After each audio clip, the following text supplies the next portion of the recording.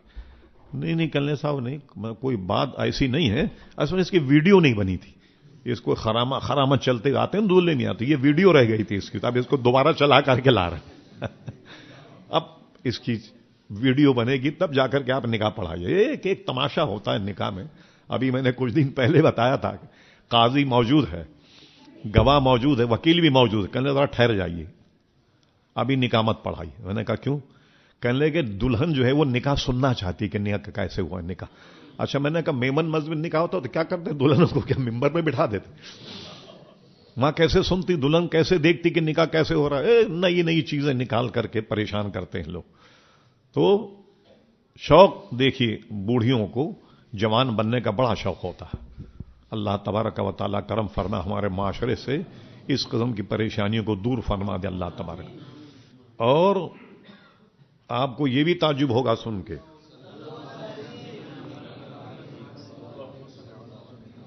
باضابطہ جنگ اخبار نے ایک حال میں ایک مذاکرہ رکھا تھا، جو بیوٹی پارلر کرنے والی خواتین ہیں ان میں کے جو استاد کہلاتے ہیں ان کو بلایا، اور مجھے بھی بلا لیا انہوں کہ ان سے پوچھا جائے۔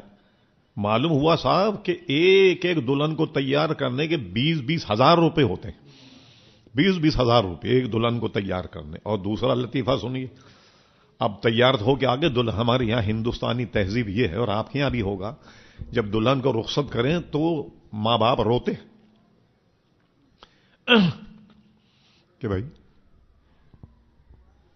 اتنا خون پسینہ ایک کر کے ہم نے پالا اور اس کو رخصت کر رہے، تو دلہن بھی روتی تو دلہن کو رونے نہیں دیتے، کہنے میک اپ خراب ہو جائے گا۔ ماشاء اللہ، کہنے ہم لوگ روئیں، تم مت رونا، نہ دوبارہ جانا پڑے گا میک اپ کا۔ یہ ساری پریشانیاں۔ اب دیکھیے، حضور علیہ السلام نے فرمایا بڑی بیت، ہم نے تو تم سے کہا تھا مانگو جو جی چاہے مانگو، جنت مانگ لیتی، اور تم نے کیا مانگا؟ اونٹ دے دو اسے۔ اونٹ فرمایا اس سے اچھی تو وہ بڑھیا رہی جس نے جوانی بھی مانگ لی اور موسیٰ علیہ السلام سے جنت میں ان کی رفاقت بھی مانگ لی۔ تو حضور ایسے رحمت کرنے والے ہیں کہ اگر حضور جنت مانگے کوئی تو جنت بھی عطا فرما دیتے، اور اگر حضور علیہ السلام کے دہن سے جہنم نکل جائے تو اسے جہنم سے کوئی بچا نہیں سکتا۔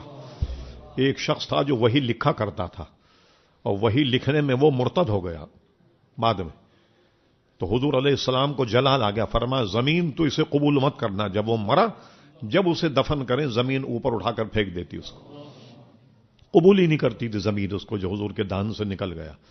اب ناچار کیا کیا، ظاہر ہے کہ میت پڑے پڑے سڑ جاتی، اس کو رکھ کر پھر اس کے اوپر مٹی ڈالی گئی۔ حضور جس کو جنتی کہہ دیں وہ جنتی ہے، جسے جہنمی قرار دے دیں حضور علیہ السلام تو اس کو جہنم سے کوئی نہیں بچا سکتا۔ غرض یہ کہ میں عرض کر رہا تھا وما ارسلناک الا رحمۃ للعالمین، تمام عالمین کے لیے میرے حبیب آپ کو رحمت بنا کر بھیجا، اور دنیا میں بھی حضور علیہ السلام نے اپنے غلاموں پہ رحمت فرمائی، اور آخر میں بھی انشاءاللہ حضور علیہ السلام کے رحمت کے طفیل ہماری اور آپ کی نجات ہوگی انشاءاللہ تبارک و تعالی۔ ایک اور بات ذہن میں رکھیے، حضور شب معراج پہلے آسمان پر گئے، حضرت آدم علیہ السلام سے ملاقات کی۔ اچھا، معلوم ہوا کہ اگر حضور زمین پہ نہ ہوتے تو پہلے آسمان پر بھی رہ سکتے تھے۔ دوسرے آسمان پر گئے، وہاں بھی انبیاء کرام سے ملاقات ہوئی، معلوم ہوا کہ پہلا آسمان یہ زمین نہیں ہوتی، دوسرے آسمان پر حضور رہ جاتے۔ ساتویں آسمان پر گئے، سدرہ، جہاں ابراہیم علیہ السلام سے ملاقات ہوئی اور بیت المعمور میں نماز پڑھائی۔ یہ کہتے ہیں فرشتوں کا قبلہ ہے یہ بیت المعمور، اور یہ بالکل کعبے کے اوپر ہے۔ علماء نے سمجھانے کے لیے لکھا بیت المعمور سے اگر کوئی پتھر چھوڑا جائے تو سیدھا کعبے کی چھت پہ گرے گا آ کے، بالکل کعبے کی سیدھ میں ہے آسمان پر۔ وہاں حضور نماز بھی پڑھائی، معلوم ہوا کہ ساتوں زمینیں ساتوں آسمان نہ ہوتے تو حضور علیہ الصلوۃ والسلام سدرا پر بھی رہ سکتے تھے. تو کسی شاعر نے بہت پیاری بات کہی, کہا وہ تو ہر عالم کی رحمت ہے, کسی عالم میں رہ جاتے, یہ تو ان کی مہربانی ہے کہ یہ عالم پسند آیا, یہ تو حضور کا کرم ہے کہ یہ عالم پسند آیا, ورنہ جہاں چاہے رہ جاتے. وہ تو ہر عالم کی رحمت ہے, جہاں چاہے رہ جاتے, یہ تو ان کی مہربانی ہے کہ یہ عالم پسند آیا. تو حضور علیہ الصلوۃ والسلام کا ہر حکم رحمت ہے, اور قبر میں بھی رحمت فرمائیں گے اور حشر میں بھی رحمت فرمائیں گے. وما علینا الا البلاغ, دعا کی اللہ تبارک و تعالی حضور علیہ الصلوۃ والسلام کے رحم و کرم کا حصہ ہمیں بھی عطا فرمائے, اور کل قیامت میں حضور علیہ الصلوۃ والسلام شفاعت نصیب فرما. حضور علیہ السلام کے رحمت سے الہی ہم سب کی مغفرت فرما. حضور علیہ الصلوۃ والسلام کے رحم و کرم سے الہی ہم سب کو بھی حصہ عطا فرما, اور حضور صلی اللہ علیہ وسلم کی برکتیں تمام ہم شرکا محفل کو عطا فرما. مولا اس کراچی کو امن و امان کا گہوارہ بنا دے. دعا کیجیے مولا پاکستان کی حفاظت فرما, اہل پاکستان کی حفاظت بنا, پورے پاکستان سے وحشت دہشت قتل و غارت اس سے الہی اپنے حبیب کے صدقے میں ان تمام مصیبتوں ہمیں سبکدوشی عطا فرما. آمین یا رب العالمین.